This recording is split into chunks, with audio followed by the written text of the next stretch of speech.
Hello everyone. आज हम इस व्याख्यान के माध्यम से सुल्तान इल्तुतमिश के बारे में अध्ययन करेंगे। इल्तुतमिश जिसने कि 1211 से 1236 ईस्वी तक शासन किया। वस्तुतः दिल्ली का पहला सुल्तान इल्तुतमिश था। उसने सुल्तान के पद की स्वीकृति गौर के किसी शासक से नहीं बल्कि खलीफा से प्राप्त की। इस प्रकार से वह कानूनी तरीके से दिल्ली का प्रथम स्वतंत्र सुल्तान हुआ। इल्तुतमिश को कुतुबुद्दीन ऐबक ने खरीदा था। इस कारण वह एक गुलाम का गुलाम था, परंतु अपनी योग्यता के कारण उसने अपने स्वामी से पहले दास्ता से मुक्ति प्राप्त कर ली थी। मोहम्मद गौरी ने अपने समय में ही उसे दास्ता से मुक्त कर दिया था। इस कारण ऐबक की भांति सिंहासन पर बैठने के समय वह गुलाम न था, बल्कि उससे बहुत पहले दास्ता से मुक्त हो चुका था। इल्तुतमिश कुतुबुद्दीन ऐबक का दामाद था, न कि उसका वंशज। इल्तुतमिश शमसी वंश का था। इस कारण उसके गद्दी पर बैठने से दिल्ली के सिंहासन पर एक नवीन राजवंश का अधिकार स्थापित हुआ। इल्तुतमिश के प्रारंभिक जीवन के बारे में अगर हम बात करते हैं तो शमसुद्दीन इल्तुतमिश का वंश इलबारी तुर्क था। उसका पिता इलाम खां अपने कबीले का प्रधान था। इल्तुतमिश सुंदर और बुद्धिमान था। कुतुबुद्दीन ऐबक ने इल्तुतमिश को एक दास के रूप में खरीदा। कुतुबुद्दीन ऐबक ने उसे आरंभ से ही सर-ए जानदार अर्थात अंगरक्षकों का प्रधान का महत्वपूर्ण पद दिया। एक के पश्चात एक पद पर निरंतर उन्नति करते हुए वह शीघ्र ही अमीर शिकार के पद पर पहुंच गया। ऐबक ने अपनी पुत्री का विवाह भी उसके साथ कर दिया। 1205 से 1206 ईस्वी में खोखर जाति के विद्रोह को दबाने के अभियान में इल्तुतमिश सुल्तान मोहम्मद गौरी और ऐबक के साथ था।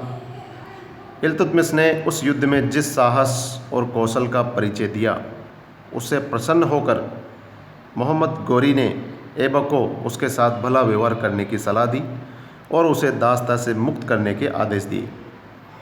ऐबक की मृत्यु के पश्चात सिपहसालार अमीर अली इस्माइल ने दिल्ली के तुर्की सरदारों की सम्मति लेकर इल्तुतमिश को दिल्ली आने का निमंत्रण दिया। इल्तुतमिश ने दिल्ली पहुंचकर अपने को सुल्तान घोषित कर दिया और 1211 ईस्वी में आराम शाह को परास्त किया तथा उसका वध कर दिया। आगे हम पढ़ते हैं इल्तुतमिश के कार्यों के बारे में। उसका जो मुख्य कार्य था उसमें आता है 40 गुलाम सरदारों के गुट अर्थात तुर्कान या चिहलगानी का संगठन, जो कि इल्तुतमिश का महत्वपूर्ण कार्य था। आरंभ में ही कुछ कुतुबी अर्थात कुतुबुद्दीन के समय के सरदार और मुइज्जी अर्थात मोहम्मद गौरी के समय के सरदारों ने इल्तुतमिश के सिंहासन पर बैठते ही उसका विरोध किया। इल्तुतमिश ने उनके विद्रोह को समाप्त कर दिया, परंतु वह कभी भी उन पर पूर्ण विश्वास नहीं कर सका। इसी कारण उसने अपने गुलाम सरदारों का एक गुट बनाया जो तुर्कान या चिहलगानी के नाम से विख्यात हुआ। वे गुलाम सरदार उसी के द्वारा खरीदे गए थे। उन्हें राज्य में प्रतिष्ठित प्रदान किए गए और प्रशासन में उनसे सहयोग लिया गया। वे पूर्णतया इल्तुतमिश पर निर्भर करते थे और उसी के कारण उच्च पदों पर पहुंचे थे। इस कारण वे इल्तुतमिश के प्रति सर्वदा वफादार रहे। इससे इल्तुतमिश की कुतुबी और मुइज्जी सरदारों पर निर्भरता नष्ट हो गई। तो ये एक बहुत महत्वपूर्ण कार्य था इल्तुतमिश के द्वारा। दूसरा है 1215-16 ईस्वी में यल्दौज की पराजय। यल्दौज के प्रति इल्तुतमिश का व्यवहार सफल कूटनीतिज्ञता का रहा। यल्दौज के सैनिकों ने जब कुबाचा से लाहौर और पंजाब के अधिकांश भाग को छीना, तब भी इल्तुतमिश ने उसकी ओर विशेष ध्यान नहीं दिया, परंतु 1215-16 ईस्वी में तराइन के युद्ध में यल्दौज को परास्त करके कैद कर लिया गया। उसे कैद करके बदायूं भेज दिया गया और उसी वर्ष उसका वध कर दिया गया। यल्दौज की समाप्ति से इल्तुतमिश को दो लाभ हुए। प्रथम, उसका एक मुख्य शत्रु समाप्त हो गया और दूसरा, दिल्ली का गजनी से संबंध विच्छेद हो गया। यल्दौज के पश्चात गजनी का कोई अन्य सुल्तान दिल्ली के सिंहासन पर दावा नहीं कर सका। इसके बाद इल्तुतमिश का जो महत्वपूर्ण कार्य है वह है मंगोल आक्रमण से अपने राज्य को बचाना, जिसका हमेशा भय बना रहता था। इल्तुतमिश के समय में भारत के तुर्की राज्यों को मंगोलों के आक्रमण की संभावना से एक महान संकट उत्पन्न हुआ।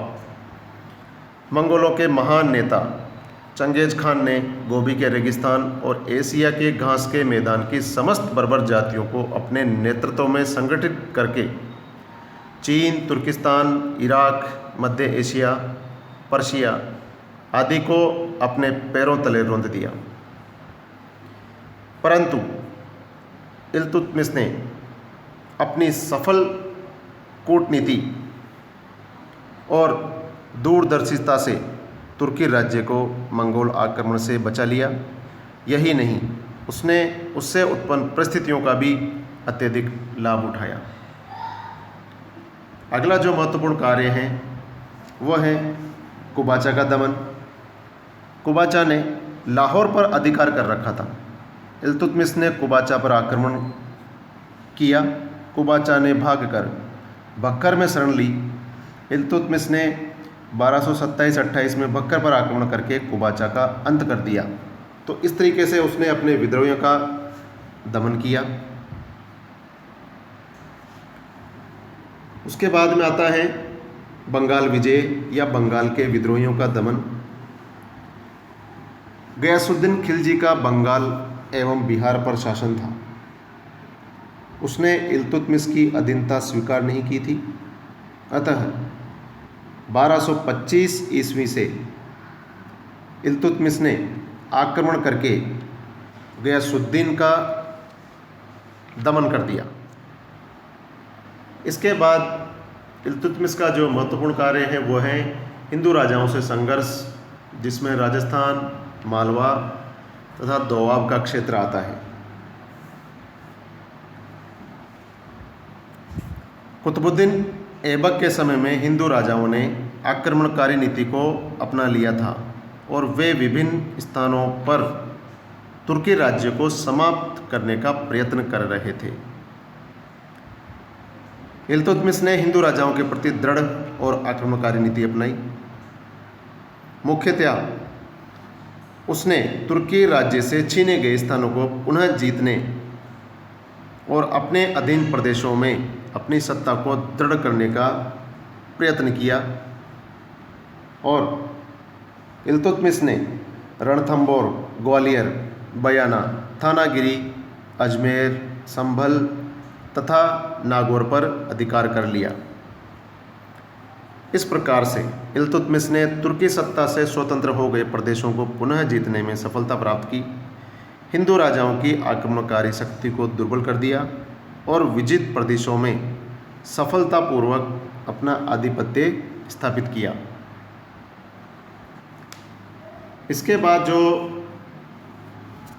इल्तुतमिश के शासनकाल में जो काम हुआ, खलीफा द्वारा इल्तुतमिश को सुल्तान के पद की स्वीकृति प्रदान करना। इल्तुतमिश ने बगदाद के खलीफा से सुल्तान के पद की स्वीकृति की प्रार्थना की।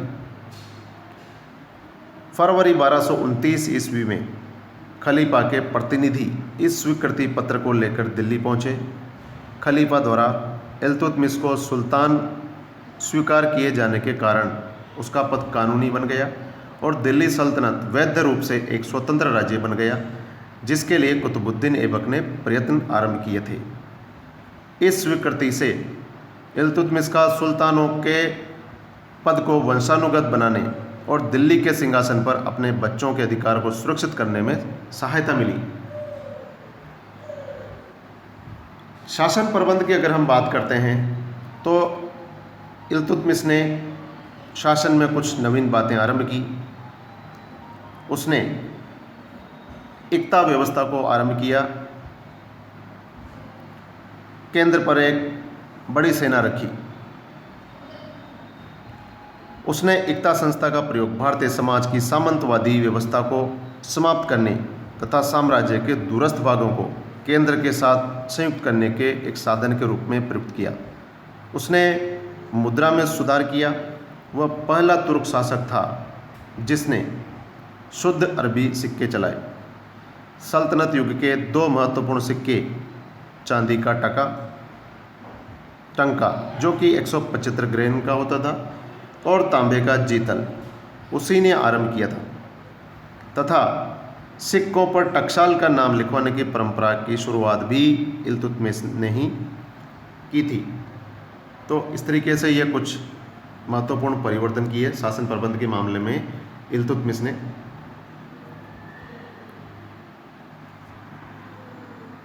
आगे हम बात करते हैं इल्तुतमिश के मूल्यांकन की। इल्तुतमिश ने काफ़ी लंबे समय तक भारत पर या भारत के कई प्रदेशों पर शासन किया।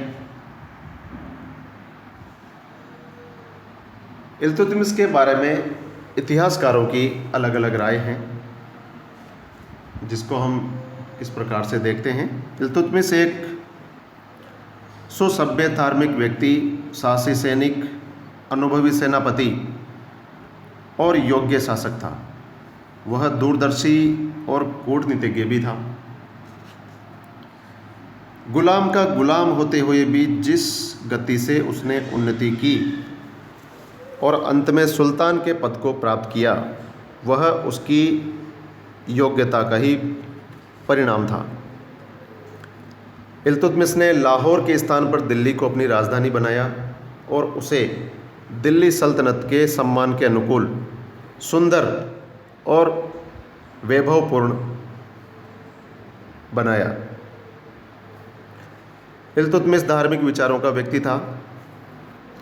तबकात नासिरी के लेखक मिनहाज उज सिराज ने इल्तुतमिश के संबंध में लिखा है कि उसने उसके समान धर्मपरायण, दयालु तथा महात्माओं एवं विद्वानों का सम्मान करने वाला कोई दूसरा शासक नहीं हुआ। इल्तुतमिश रात्रि का समय प्रार्थना और चिंतन में व्यतीत करता था। इल्तुतमिश एक साहसी सैनिक और अनुभवी सेनापति भी था। इल्तुतमिश ने मुद्रा में भी सुधार किया। वह पहला तुर्क सुल्तान था जिसने शुद्ध अरबी के सिक्के चलाए। दो महत्वपूर्ण सिक्के, चांदी का टंका और तांबे का जीतल, इल्तुतमिश ने ही आरंभ किए थे। इल्तुतमिश की मुख्य सफलता भारत में नव स्थापित तुर्की साम्राज्य को सुरक्षा प्रदान करना, उसे वैधानिक स्थिति दिलाना और उस पर अपने वंश के अधिकार को वंशानुगत अधिकार बनाना था। इल्तुतमिश के बारे में डॉक्टर हबीबुल्लाह ने भी लिखा है कि ऐबक ने दिल्ली सल्तनत की सीमाओं और उसकी संप्रभुता की रूपरेखा बनाई। इल्तुतमिश निसंदेह उसका पहला सुल्तान था। तो इस प्रकार से हम देखते हैं कि अलग अलग इतिहासकारों ने इल्तुतमिश के बारे में अलग अलग अपनी राय प्रकट की है। धन्यवाद।